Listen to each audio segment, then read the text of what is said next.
Emergency की release से पहले कंगना रनौत के बारे में खबर ये आ रही है कि उन्होंने मुंबई में 1,56,00,000 रुपए का अपना एक ऑफिस स्पेस खरीदा है, जहां बहुत जल्द वो अपना नया ऑफिस खोलने जा रही हैं।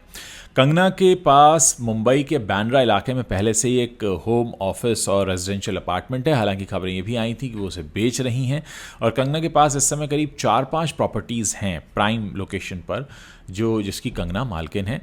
ये जो प्रॉपर्टी है जो उन्होंने अपने ऑफिस के लिए खरीदी है, ये एक बिल्डिंग के 19th फ्लोर पर है।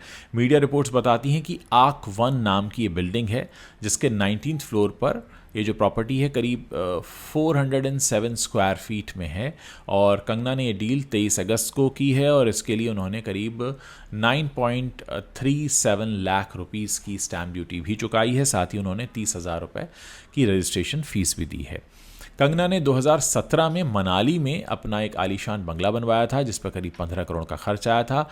मई 2024 में जब कंगना ने लोकसभा चुनाव में भाग लेने से पहले अपनी प्रॉपर्टी डिक्लेयर की, तो उन्होंने करीब 91 करोड़ रुपीस की प्रॉपर्टी डिक्लेयर की थी। और अपने एफिडेविट में कंगना ने अपनी प्रॉपर्टीज़ का सारा जिक्र किया था। उन्होंने बताया था कि चंडीगढ़ में उनके पास 4 कमर्शियल यूनिट्स हैं, उसकी वो मालकिन है। इसके अलावा मुंबई में एक कमर्शियल प्रॉपर्टी और मनाली में एक कमर्शियल बिल्डिंग है। साथ ही मुंबई में उनके पास 16 करोड़ के 3 फ्लैट्स हैं और मनाली में जो उनका बंगला है जहां उनका परिवार रहता है, वो करीब 15 करोड़ रुपए की लागत से बना है। आप जानते हैं 2020 में बीएमसी ने मुंबई में उनके बंगले का एक हिस्सा तोड़ दिया था।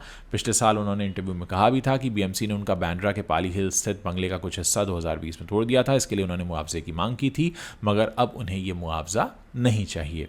कंगना की अगली फिल्म जो आ रही है वो इमरजेंसी है। इसमें अनुपम खेर हैं, शेयर चल पड़े हैं। फिलहाल लोग इंतजार कर रहे हैं कि जब ये फिल्म रिलीज़ होगी तो उसके बाद क्या कंगना का जो फिल्मी करियर है जो ट्रैक से उतरा हुआ है, क्या वो वापस आएगा। इसको लेकर काफ़ी सारी बातें चल रही हैं। देखते हैं जब ये फिल्म रिलीज़ होगी उसके बाद क्या होता है, क्योंकि फ़िलहाल इमरजेंसी के बाद किसी भी फिल्म के बारे में अभी सुनाई नहीं दिया है कि कंगना किसी फिल्म में काम कर रही होंगी। हालांकि जब वो चुनाव लड़ रही थी उस वक्त उन्होंने एक बात कही थी कि अगर मैं चुनाव जीत गई तो सिर्फ राजनीति करूंगी, फिल्मों से अपनी दूरी बना लूंगी। तो क्या कंगना अपनी दूरी फिल्मों से बना पाएंगी या वो राजनीति और फिल्म दोनों की नैया पर सवार होंगी, दो नावों की सवारी करेंगी, ये अभी तक क्लियर नहीं है। बहुत कुछ पता चलेगा 6 सितंबर के बाद, जब उनकी इमरजेंसी को देखते हैं कैसा रिस्पांस मिलता है। बहुत लंबे समय से कंगना रनौत एक अदद हिट को तरस रही हैं। बहुत सारी फिल्में उनकी फ्लॉप हुई हैं, सुर्खियों में रहती हैं, कंट्रोवर्शियल बयान देती हैं, लेकिन वो जो दर्शक सुर्खियां पढ़ते हैं,